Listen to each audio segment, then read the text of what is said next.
far out in the ocean, where the water is as blue as the prettiest cornflower and as clear as crystal. It is very, very deep.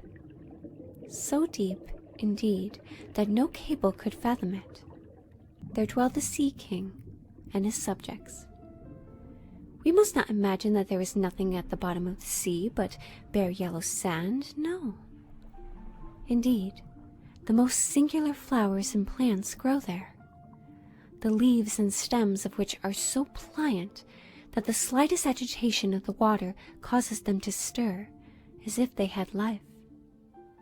Fishes, both large and small, glide between the branches, as birds fly among the trees here upon land.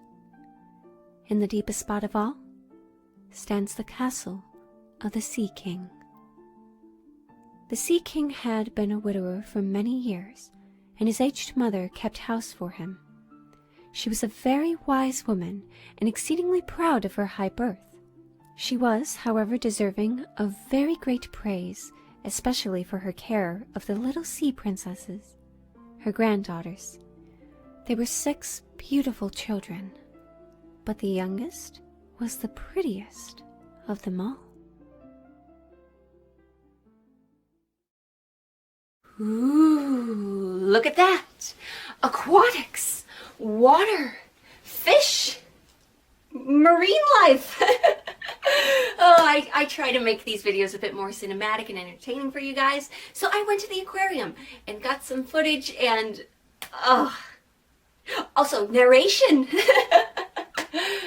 So as you can tell, I mean, just by looking around this room and also by watching a lot of my videos, you would know that The Little Mermaid is a pretty big deal to me.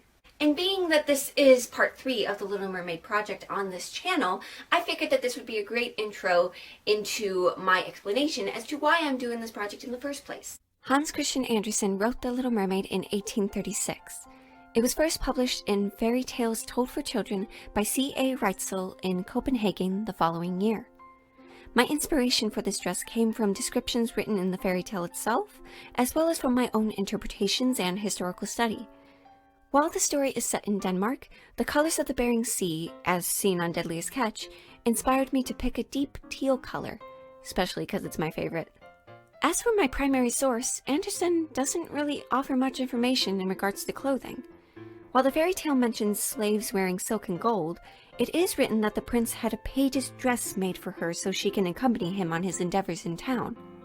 With this in mind, and because I don't really know what a page is, at least in the 1830s setting, I chose to work with cotton and broadcloth for this project as it is affordable and it's easy to work with. The scene, or passage rather, that served as my main concept for the dress goes as such. The slaves next performed some pretty fairy-like dances to the sound of beautiful music. Then the little mermaid raised her lovely white arms, stood on the tips of her toes, and glided over the floor, and danced as no one yet had been able to dance. At each moment her beauty became more revealed, and her expressive eyes appealed more directly to the heart than the songs of the slaves. Everyone was enchanted, especially the prince, who called her his little foundling, and she danced again quite readily to please him. Though each time her foot touched the floor, it seemed as if she trod on sharp knives. The Little Mermaid is a story of wanting to become something you are not, and wanting desperately to belong in a world where you literally are a fish out of water, unable to communicate properly or let alone walk. As I am on the autism spectrum, Asperger's syndrome to be precise, I can relate on so many fathoms.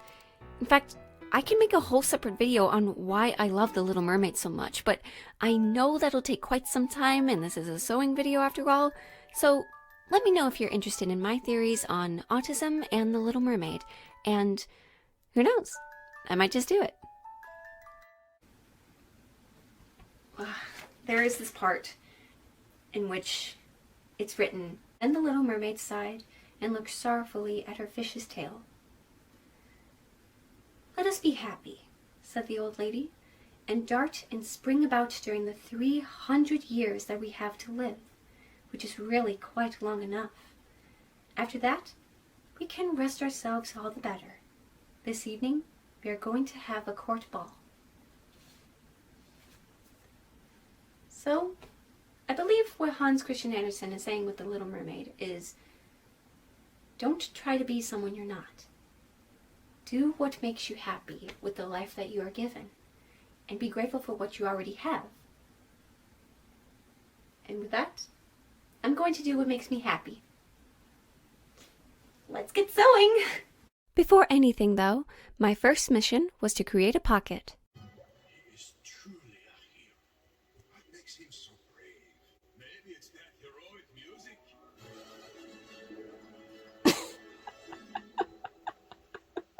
I did so by drafting a pattern, sewing them together, and encasing all the raw edges with satin ribbon. I know this isn't entirely historically accurate, but I wanted to experiment with pockets, so that's why I made them. And there are studies that show that there were pockets in the 1830s. And even though mine is quite smaller, something about the 18th century, it still works for me, so yeah. And I wasn't at all surprised when I finished off the ribbon with fire. And it actually worked.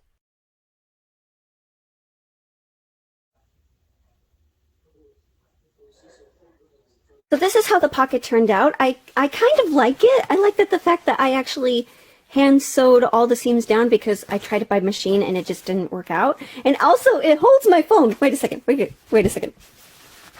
And drop. There we go. It's so cool. One regret though is that the ribbon is a bit short. So, I mean, I just used this as from one of my scrap ribbons. I just used one of those. And yeah, I really like it. I feel kind of weird that the outside is shiny and the inside is shiny, but the fabric itself is not.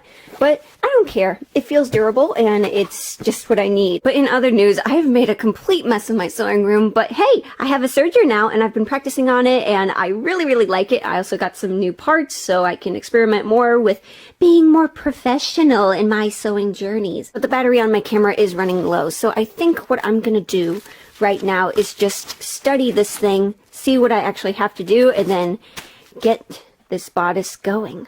Oh, and another thing that I have to find time for is, so I got this belt buckle from an antique mall in Ohio, and it was pretty good. It was really big, but this is literally all I got. It was this and I think a parasol that I have somewhere. But anyway, yeah, this was just on some random leather belt and I was like, oh my god, this is the perfect thickness. I just need to make a belt for myself for this dress. And I think it's gonna go good with the overall color scheme I got going on with the teals and the turquoise. So yeah, I really like that. And also I found this picture and I have this idea, if I wanted to make the skirt more fancy, that I can make shells out of the scrap fabric and then go around the skirt, so that way it's a little bit more fancy. It goes a little bit more with the ocean themed, but because I want to base the project off of the Paige's dress that the prince made for her, I don't know if it's going to be that fancy. So I'm going to see what it's like plain, and then I will experiment with that later. For the bodice, the first step is to baste the fabric and the lining fabric together all around the edges, as well as sew the gathering stitches in the front and the back. So I have all the pieces here, and I was studying the instructions and doing a little bit more research on YouTube. There were a couple of videos on 1830s dresses, but here's the problem that I am experiencing is that the more I think about using a machine to sew it, the harder it's gonna be to make it perfect, especially if I wanted to add piping, and it was on my mind. But here's the thing. From Truly Victorian, it says that you have to flatline all the fabrics, baste all of the edges together, like the fashion fabric and the lining parts together, and then you treat all the panels as one piece, and then you sew them together. But if you want to add piping, I'm having a very difficult time visualizing just how to do the piping. I mean, to give you a little bit of context, it's a lot of words and not a lot of images, and there were a couple of videos that I found about sewing 1830s dresses that did help, but I don't know if this is my autism getting in the way, or if I'm just very anxious to make it perfect. But the more I'm thinking about sewing this dress by machine, the more I'm having a hard time imagining how the seams are going to be finished.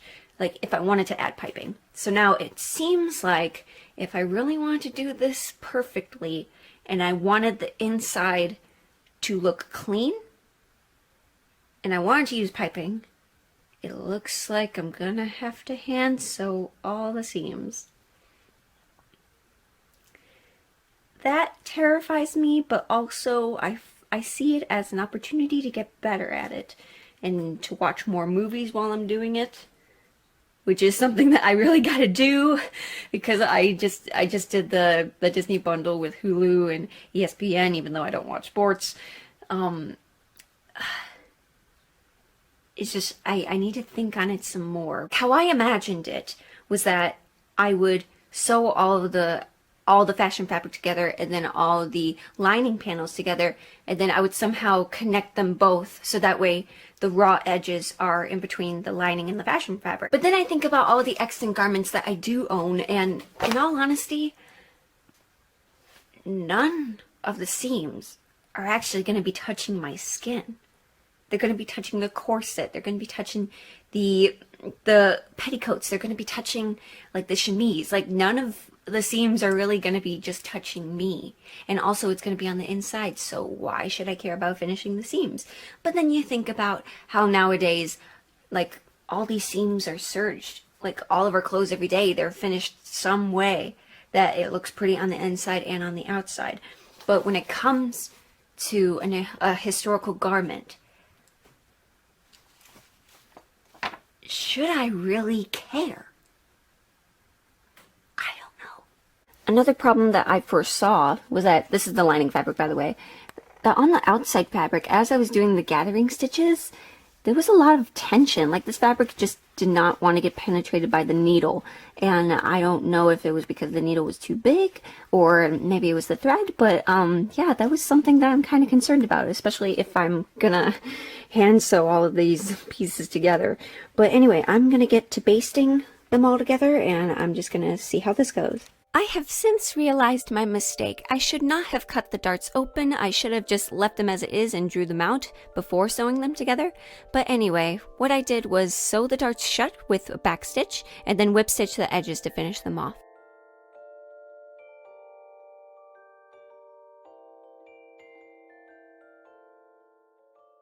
I did a couple of experiments with the additional shells that I want to make at the bottom of the skirt, and this is what I found out so far. This is the circle that I cut out from when I cut out the sleeves of the fabric, and when I drew out some lines and then kind of just sewed all the pieces back together after cutting them out, it came into a shape like this, which I really like. So I'm not sure if I'm going to hem it before. I'm going to do a little bit of experimentation if I should like hem the pieces before, then cut them out, then sew them back together. So hopefully it would look like this and I would just have enough fabric. I mean, I hope I would have enough fabric to make like, oh, I don't know how much I would need for the skirt. I mean, I got to see what it is. So this is probably going to be my very last step in the process. But I did come up with a couple of geometrical like calculations. So this is what happened when it was cut like this. So there was that little V because I guess the sleeve kind of puckers in like this somehow. And so that's the result that I get from that. But I need to see what it's like if I don't have that little flap and I'm just working off of a circle and then cutting off these sides. I'm not sure. But let's worry about that later. It's time to make some bias strips as well as cut out a waist belt for later.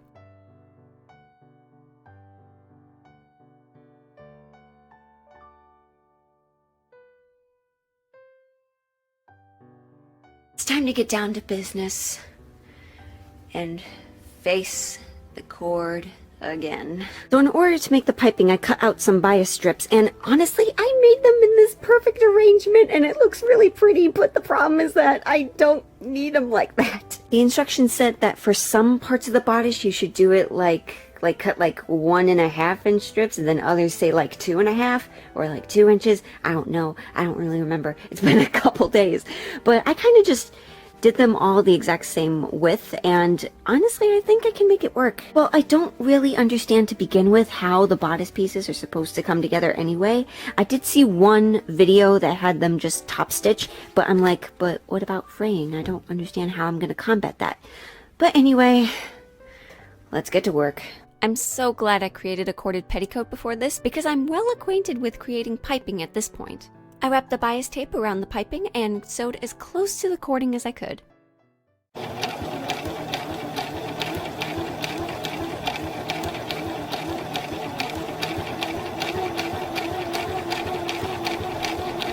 Now you can see me attaching the piping to the right side of the seam using clips. I'm measuring so that the piping sits just outside a 1/4 inch for seam allowance. I sewed the piping to one bodice piece with a basting stitch, and then I trimmed the excess fabric as needed with pinking shears. After that, I attached the next bodice piece with clips, and I checked to see that everything was right before sewing it with a back stitch, right before the piping.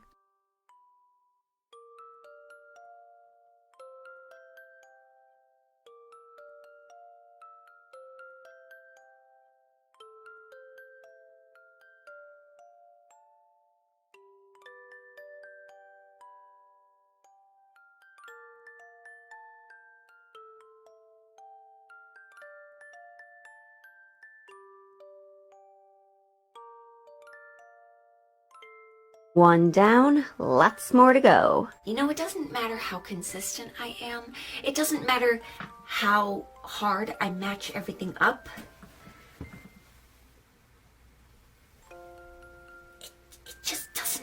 It just doesn't match up. I mean, like, I connected those little teeth thingies, those little triangles, those little darts, but yet it's just, I got that little gap right here. But then I just looked at the top, and I somehow matched it at the top, but I don't know, I guess I just cut it wrong. But I don't want to redo this, because just looking at it and knowing how this fabric is not very, well, you know how cotton kind of heals itself? Like, you could remove the stitching, but then like the holes kind of go away after a while. Yeah, for this fabric, it doesn't happen. I don't know why. My needle isn't even that thick. The thread is just the thread. I got no explanation. But I did see that I didn't stitch it all the way up here, so I am just going to finish that up. And then I guess we'll go from there. Alright, well, I went ahead and I played around with the gathered front and the gathered back, and I don't like it. I don't like gathering. And also, just, okay, looking at the instructions, it says once you gather everything, you're supposed to baste around the top, like, edges of everything, and then you put these together, but nothing is written about if this is supposed to stay there, or like if I was supposed to pin that in the first place. Everything is just kind of confusing me. And then when I go back in my research, I see all of these photos of like how they're folded instead of gathered, or I kind of regret this, honestly. I kind of wish I did a plain bodice instead, but I wanted to try something new. So I'm not sure what to do. I did play around with the idea of like folding it instead, but the problem with that is keeping it even all the way across, and as well as here too. But like, another thing is that as I'm making these gathered stitches, like that's where the boobs go. That's where the dart ends. So no wonder it's sitting weird like this, like some like unstable balloon. I don't know, I think I just have to trust my instincts on this one. And oh yeah, look at that. I got a clock. After playing around with the gathering some more, I did my best to secure them with basting stitches around the seams. I also took the time to sew the front 2 bodice pieces together with some piping as well.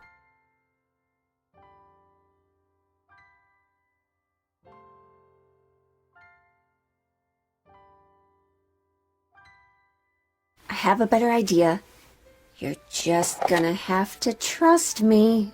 I put the gathering stitches back in front of the bodice, and this time with 2 lines on the center of each breast. Then I cut the slit in the middle of those 2 stitches and then added some piping. I followed the same procedure as before when sewing the pieces together, but this time I trimmed the piping for a 1/4 inch seam allowance before basting them into the seam.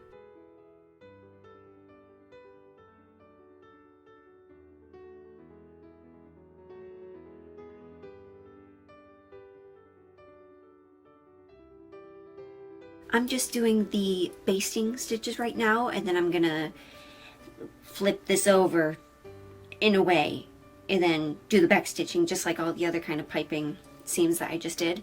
But I found out that yesterday was International Mermaid Day, and I didn't plan anything.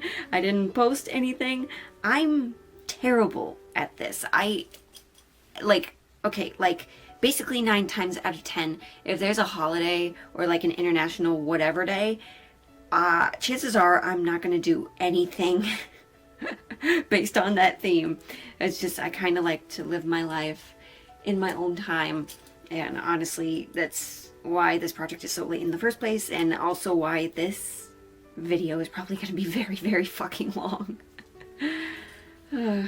Just the fact that this is like almost 2 years in the making now, I want to say. I might be really exaggerating, but it drives me nuts just knowing that I let it come this far and I haven't done anything. But that was just because I wasn't confident in my sewing abilities. I didn't really know what I was doing, and when I wanted to do this, I wanted to do it right the first time around. And so now I'm just I'm going off of Truly Victorian's instructions, which, oddly enough, this is on the back of all of their patterns. The very last line is, "Don't worry, anything goes." Sutton Foster, anyone? But anyway, yes, truly, when it comes to sewing, especially historical sewing, really anything goes, because, I mean, how historically accurate can you get? Especially since we live oh shit, like 200 years in the future. We're not really gonna know everything, you know? So why should I waste my time trying to make everything perfect? So yeah, a lot of my passion comes from just doing what I want to do and just not following by everybody's rules, god damn it. I did basting stitches right here, and then I think I also did back stitches around just to make it more secure, because I knew that this was going to be a problem. And what I did was that I pinned the middle section like this way, so that way I could adjust it from the inside out, or more like outside in, so then hopefully it looked good. And then if I just use my knees to like replicate, like, you know, breast area, then it actually looks like what it's kind of supposed to replicate. But here's the thing, my knees aren't my boobs. Oh, what am I doing? Anyway, I'm just saying that I really hate gathering, and I'm really in the mood for this to be over. And I already know that this video is very, very long as it is, but once I do that last piping, the bodice is actually almost done. Except I gotta sew the shoulder straps together and then focus on the top hem and then the bottom hem and then the buttons in the back. But I'm gonna worry about that after I get the skirt done. Sewing is hard. Yes, I have discovered that whenever I say, oh, after this it'll be almost done, yeah, it'll never actually be done. Why am I fooling myself? Honestly though, buying those clips from Amazon was a really good investment. I'll link them down below. Hey everyone, so it's been a couple days and I was kind of stumped on what to do next, because I wasn't quite sure if I was supposed to put the boning in and then the seam allowance, or the other way around. But after studying some extant garments, I think I know what I'm gonna do now. I got these kind of archival dress boxes from the Container Store, and this is where I'm storing all of the dresses that I've bought from antique malls and such. And just looking inside, I can kind of guess that they placed the boning before they hooked up the seam allowance, because that way it actually ends and there's no like empty space between the boning itself and then the end of the garments. So like right here is a perfect example. So like it forms the shape that it wants to, and yeah, I actually should really be wearing gloves when I'm doing this. But yeah, just as an example, that's what I'm going off of on. I've actually been meaning to make a video about all the instant garments that I have purchased through my antique adventures, and I actually just went on another one last week, and I got a 1890s hat and an Edwardian dress, which I put up on Instagram. So I'm just so happy because, okay, I'm not a hat person. In real life, I'm not a hat person. And so, wait a minute. Now that I actually have one and it goes with a lot of the outfits that I've actually made for myself and a lot of the outfits that I've already purchased, I just feel like I belong, you know? Which, by the way, don't you know, it's clean. It's clean. I promise it's clean. Or at least as clean as it can be. I took a few days off from the project because of work, and now I just changed my mind and decided to pipe the armholes anyway. One thing that I have been fearing when it comes to piping is how it's actually supposed to end. So I think from what I remember in the instructions, I mean by machine, you're supposed to just kind of run over it, but I mean, I'm afraid of breaking my needles anyway. And I'm hand sewing. So I think what I'm going to do is like, okay, so this is the front, right?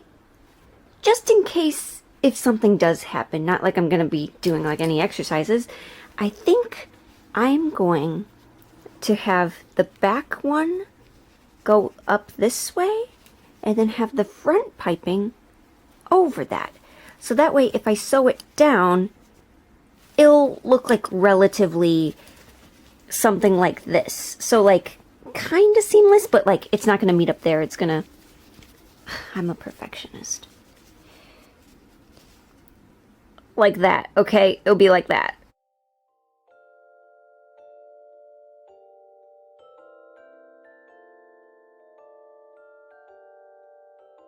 Once the piping for the armholes were done, it's time to tackle the huge ass beret evening sleeves.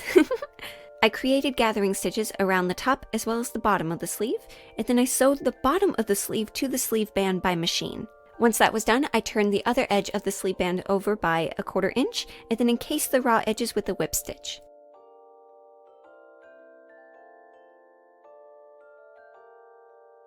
Update, so I finished the sleeve band and I got bored. I didn't feel like doing ladder stitching, so I just kind of whip stitched it all around, but it kind of, the thread kind of shows up in certain spots, but you know, I just decided to not care because I could easily just kind of tuck this under if I really want to. But here's the other thing I found. So gathering this small section, I didn't like. But then gathering the huge ass part, you know, the outer side of the circle, and then clipping it into here, and then you get, oh, hold on a second. I am so prepared. You get something like this. And it's so pretty. I'm just really excited to sew this down.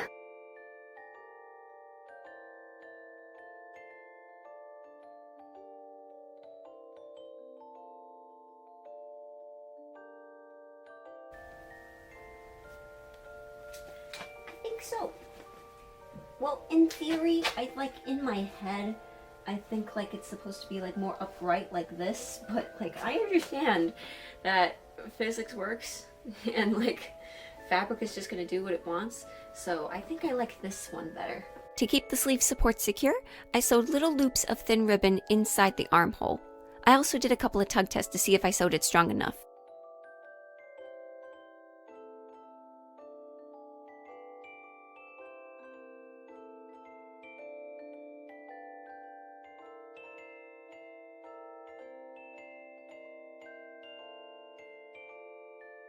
You pull it through the loop,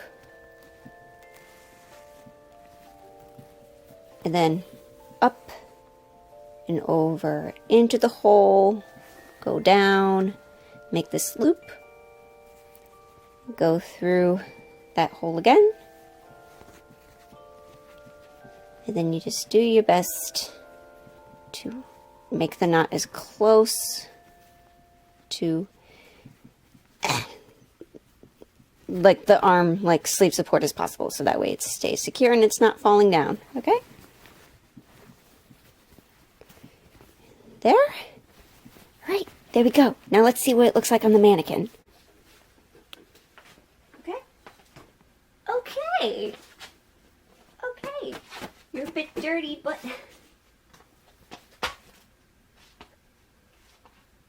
I hope you see a difference, because I do. By the way, the instructions say that you have to measure the boning so that way it's like somewhere in between the seam allowances up here and then there. That's why I just left it loose. But then at the end, when I fold this over, it's gonna look something like this. There we go. That's a bit better of a visual, right? Another thing that I've been worried about is that, okay, I think the instructions say that when you put on the hooks and eyes in the back, the right is supposed to overlap by 1 inch over here, and so that way it'll, like, you know, it'll close together. But the problem I'm seeing is that if I overlap this by like 1 inch, the back, like the piping is off center, because like, look, so like if this is center, this is like 1 inch and this is like 1.5 inches. So like, that bothers me. So I think what I might be doing, and because like also when you cut the pattern, these are equally proportionate. So one thing I might do, I might have to do this, is I might need to make another strip that's about like 1 inch, 1.5 inches, attach it onto this side, and then just finish the seam on here. So that way, if there's 1 inch right here, then it could actually fit in the center and it'll actually look like what it's supposed to be, I'm guessing. Can you see I'm struggling? I'm not gonna worry about that just yet. I'm gonna have a cup of tea and then we'll do the dreaded boning. Why am I scared of it? I don't know. It's just, this is new territory for me. So I'm happy. I'm happy with the journey, and I'm so happy.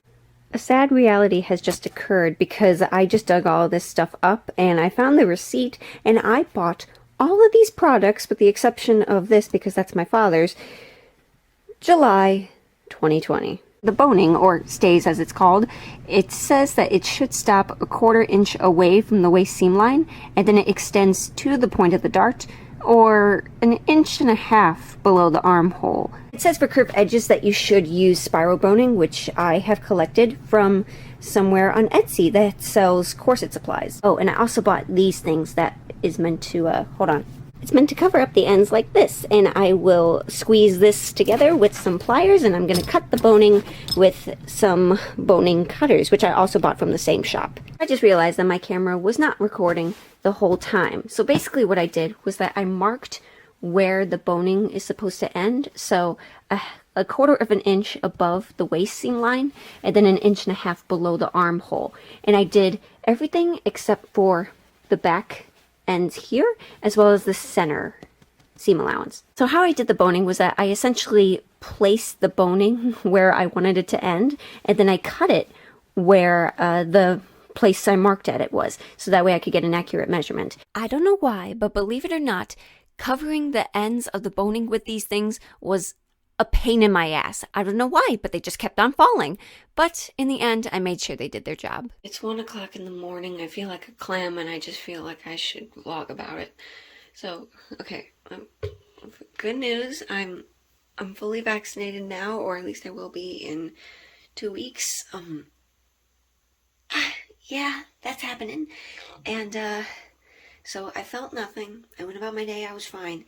And then I got my shot, like literally a couple minutes before 10 o'clock in the morning. And then at about the stroke of like 8:30, 8:45, it hit me. And I had chills, and it sucked. I just kind of went to bed, put on a robe, and I just kind of went to bed. And then a couple minutes later, I had a heat flash, because of course. And then I went to bed. I was okay. I was warm. I was fine. And now I just had another heat flash. And I'm drinking water, because that's something that you should do. I'm not filming this to discourage anyone. I'm not a health professional. But yes, seriously, go get your second shot. I may be sleep deprived. I might look like a wreck. But essentially, this is like one of the few moments in life when you're going to be up when the burglar comes.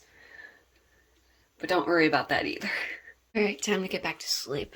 Yeah, you know what I said about going to sleep? Yeah, I didn't. It was 1 o'clock in the morning, and for the rest of the night, I was on and off sleeping because of chills and fevers and just this whole cycle of that. And I had fever dreams, okay? I had legit fever dreams where I was shopping. I was at some kind of like bougie boutique, you know, and I was studying waistbands and studying skirts and just studying how like the squares or the circles and squares connected with each other. And it was just, it gave me a migraine, like a legit migraine in my dream. And then every time I woke up and I just had a hot flash, and then I fell asleep, and then I would have the exact same dream. And that repeated like 3 times. I had 3 fever dreams, guys, and they were all the same dream. And I don't know why, but they were just about clothes. And then I got up that morning at like 5 o'clock finally, and I was nauseous, and it sucked. And basically everything that I didn't feel from the first shot, I felt this time. But it is 2 days after that now. I feel better. It's just, I just spent the whole day on the couch, and it was a pain. I was sore. It was just bad. And today I had a little bit of chest pain, but it wasn't too bad that I couldn't go to work. But also I'm a Capricorn, so you know, people are gonna feel things differently. But seriously, go get vaccinated, because you'd rather feel chills and fever and a little bit of pain in your arm rather than actual COVID. So anyway, I'm not working on anything today, but hey, do you like my outfit? I got it at Dry Goods, and I thought it was cute, but my mom thought it was stupid. But whatever. Now that I have all of the boning prepped, it's time to actually wrap them up so I can sew them onto the dress. Now, I actually did buy casing for them, but I found that it was just a little bit too big for what I originally want them to. It wouldn't really look that fashionable inside the dress, even though nobody's going to see it anyway. But what I do have is extra bias strips that I cut out from before. And now I regret sewing so much boning, because this is all fabric wasted, but who knows, I might find a use for these one day. So yeah, I'm just gonna sit here, watch something, and yeah, sew all this up. At first, I tried to hand sew the casing around the boning, but this did not prove to be effective because it kept slipping and sliding. So it was back to the machine I go, sewing with the zipper foot as close to the boning as possible. I'm nowhere near done with the dress, but I have a new friend to put up. The wait was finally over, and I have no reason to be a guppy anymore because I have Jodie Benson's autograph. So let me tell you, I am just in the process of whip stitching one side, and then I'm going to do the next one.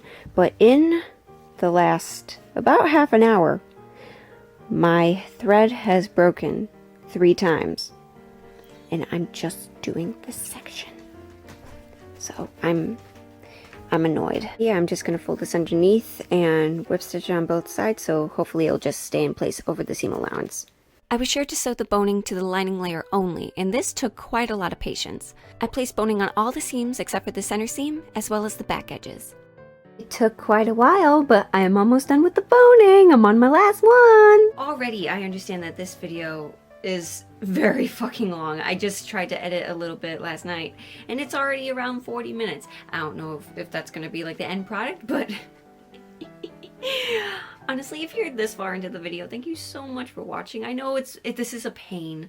This is a real pain, just to sew and to also like just put in so much information, and you don't want to cut everything out. As I was sewing the boning onto the seam allowances, I found that if the seam was piped, it was actually a lot easier to sew it on, because I could feel exactly where it was supposed to go, so that way it can lay flat on me. But when it came to the darts, it was actually harder because there was no indication on where it was supposed to go. In fact, I actually had to redo one of them, just because one was like, it was like more slightly to the right or the left, I kind of forget, and it just didn't turn out right. So I just had to make sure that it was just as centered onto the seam as possible. But, you know, I think it turned out right. Yeah, like, let's see. Well, I mean, I don't have the corset on, but you can get the point. And I just, it feels like so structured. This feels nice. I'm proud of myself. By the way, I feel like it's worth mentioning that earlier today, I actually sewed my thumb, and it didn't hurt going in. And I didn't want to film it. But as soon as I was aware of what had happened, it hurt pulling it out. And like, I don't know if you can really see it. Oh, you can kind of see it. But just, you know that one guy, I think I saw this on Facebook, that one guy that did embroidery work on his hand? How? Why would you do that? Why would you do something like that? Because it was very, very bad. And with that, the bodice is done. I'm just so happy. Okay, and honestly, thank you guys so much for watching if you made it this far. I know this was a very long process, and I know this is going to be a very long video, but I really wanted to include everything, and I wanted to take you guys along with me, and I couldn't thank you enough for watching and liking and even commenting. And so, I just can't wait to get this done. So I know that the next battle will be the skirt, as well as adding the back panel to this so I can actually close it off, and then adding the belt and all the shells that I plan to add. This is gonna be so much fun.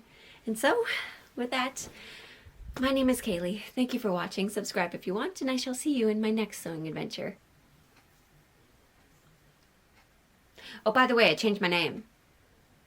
I'm Crown Moose Costumes now.